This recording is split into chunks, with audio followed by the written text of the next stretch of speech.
Jaz sem Uroš in danes imam s sabo stvari, brez katerih, materialne stvari seveda, brez katerih ne morem živeti. Tukaj ne gre za zrak, hrano, ne vem, spanje, osebni odnosi in tako naprej.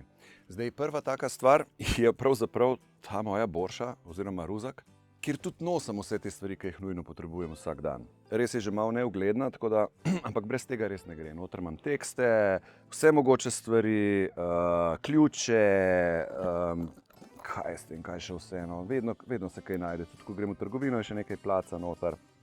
Tako da, naslednja stvar, brez katere jaz ne morem, ker sem zelo analogen, je tale kar velik letos. Vsako leto si kupim en takle rokovnik, kjer imam noter zapisano vse moje obveznosti.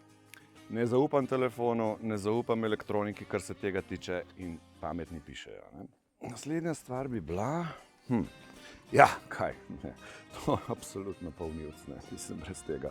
Polnilc za kaj? Za telefon, polnilc za računalnik in tako naprej, za kakšne elektronske tele zadeve, ne, tudi. Potem ena od teh stvari, kar tudi bi zelo težko, predvsem spomladi, preživel, je Ventolin.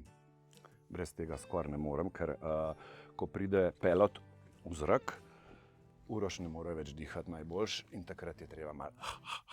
Mislim, da sem zdaj povedal 4 stvari, ne? Ena se pa skriva tamle v kotu, tako jo prinesem. Brez katere pa noben človek ne more živeti. H2O, voda. Zmeraj pride prav. Po prekrokani noči in tudi tako. Cheers!